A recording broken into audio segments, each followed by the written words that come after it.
who can experience gambling harm and who does it affect? Martin's right in terms of everybody. Whether you're a university student or whether I just happen to be a professional footballer, that was just my profession, but it's really irrelevant in terms of what you do for a living. I think one of the main things that I've seen over the last probably 5 or 10 years is evolving women gambling. So back in my day, it was bookmakers, smoke-filled bookmakers. There was no online gambling in the 90s. No women being the bookmakers, but now the landscape's changed. So I think it's really important to highlight the fact that there's a massive rise in women gambling. And also we've got to look at the cultural side. You know, there's people from different backgrounds in here.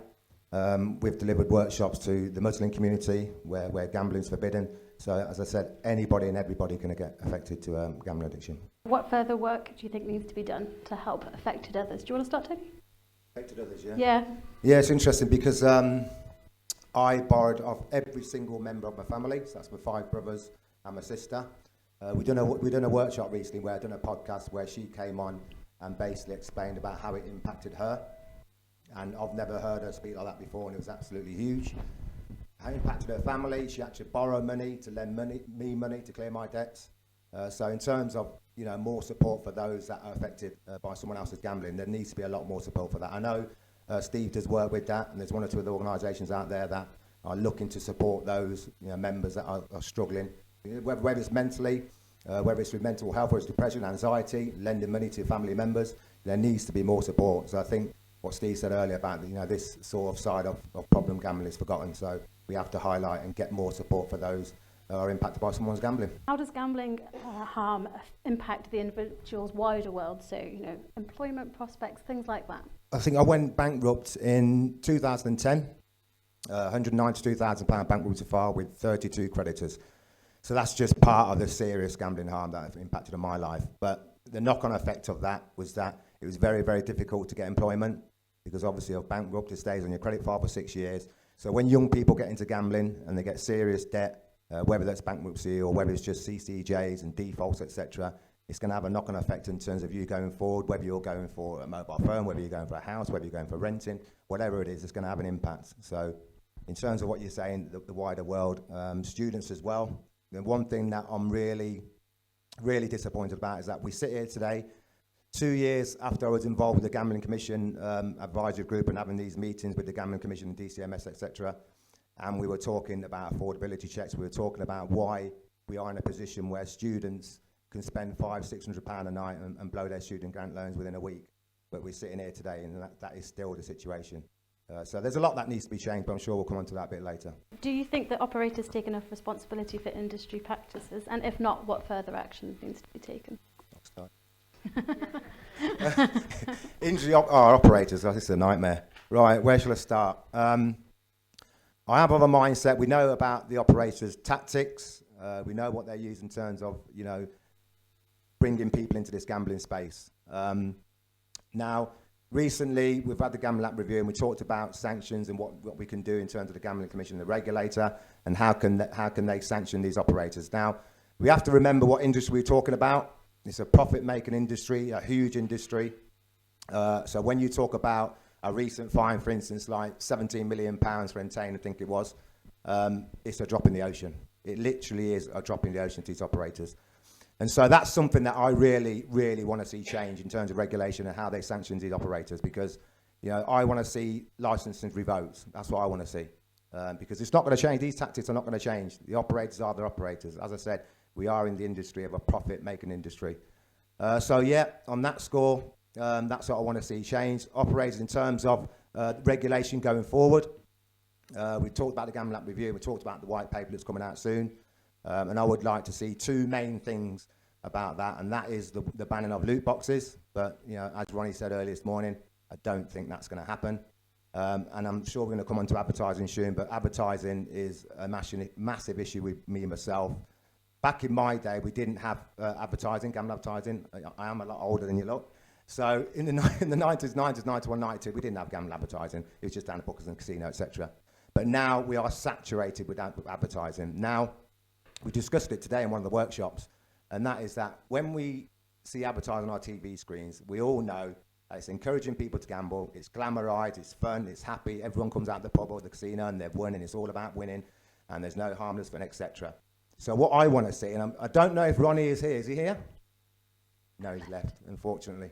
I was going to ask him, because I'm still trying to get a definitive answer into why are we not seeing the darker side of gambling advertising on our TV screens? You know, why are we not seeing parents standing over their son's graveside? Why are we not seeing someone coming out of a release from jail? Why are we not seeing that? Because all we're seeing is the glamorization of gambling through advertising and not seeing the darker side. So they're the two main things that I want to see changed.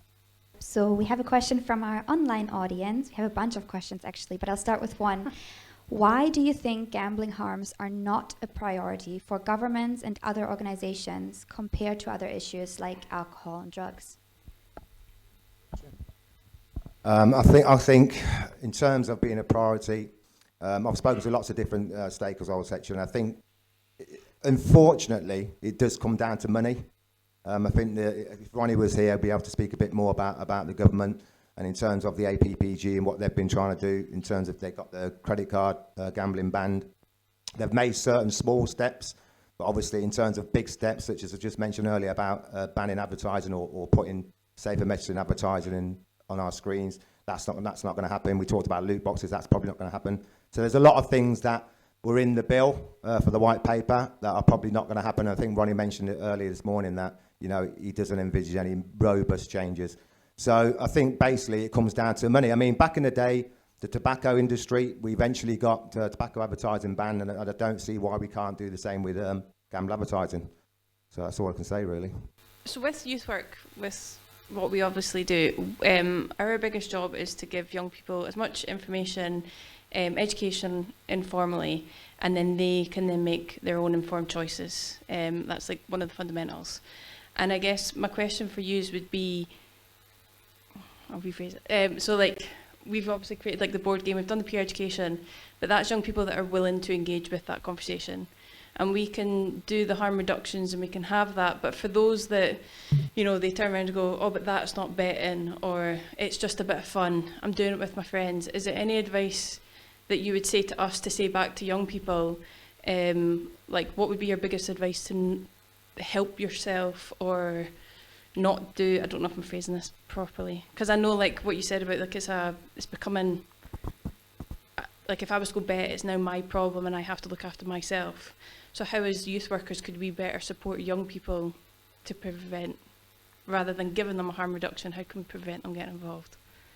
Yeah, it's a good question. I think in terms of education for young people, we have to make it clear to them that whether they're gaming, and the majority of obviously 11 to 16 or 11 to 18-year-olds are gaming, as we know, and there is a familiarisation with gaming and gambling.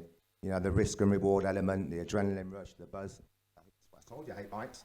Yeah, and the buzz, etc. So we have to educate them to just show them what problem gambling or gambling addiction actually looks like and what it feels like. And I think that's where Steve was saying about lived experience.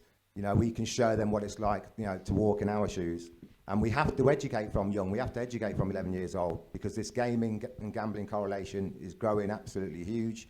And as I said earlier, you know, when you've got, you know, young kids of 10, 11, 12, and they're spending £500 or £600, albeit not their own money, their parents' money, we have to educate them about how that feels and whether that can lead and manifest itself in terms of adult gambling.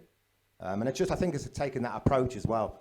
You know, not judging them, you know, just explaining to them and raising awareness of what gambling addiction could look like for you in those future years. One question was kind of picking up on what you were saying, Tony, around advertising. Do you think there should be a total ban on gambling advertising and sponsorship on football tops, for example? So talking about advertising.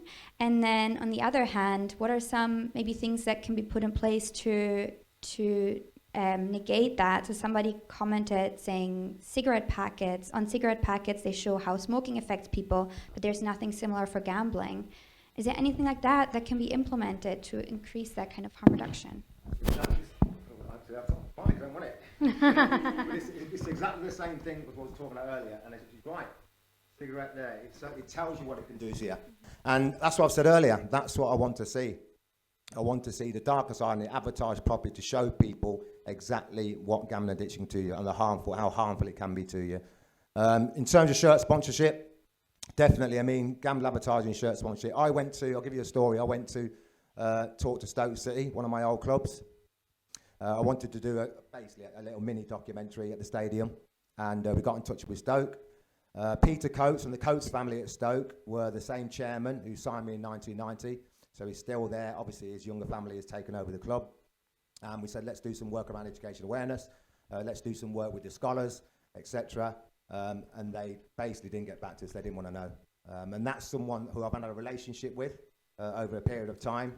Yet they didn't want to get involved in anything to do with gambling awareness or education or raising awareness, etc. So when it comes to shirt sponsorship, there obviously is conflict of interest in terms of their Bet365 being their operator or their sponsors. So I would like to see shirt sponsorship banned. It draws obviously millions and millions of young people into gambling when they go to the stadium with their dad. We're not just talking about shirt sponsorship, we're talking about advertising, perimeter fencing, we're talking about stadia betting, etc. I mean, it's bigger than people think. Because you go to any football club in the land now, and there'll be some kind of betting going on within that stadium. So shirt sponsorship, I would like to see banned, but more importantly for me is this advertising. I'm not against gambling advertising per se. I know one or two of the colleagues might be, and there might be some people in the room that say ban gambling advertising completely, but I wouldn't say that. I would say have a balance. So you show one side, fair enough. You know, we have to understand that there are millions of people out there that do enjoy a bet from time to time. There's that social element. We can't ignore that, and we can't exclude that. That's just a fact. It's a global issue. It's a form of entertainment for thousands and thousands of people. So let's not forget that. So I would like to see gambling balanced. So they show, yes, it's fun, it's entertainment, but on the other side, it can damage your health, it can damage families, it can have serious harmful impacts. So that's what I would like to see.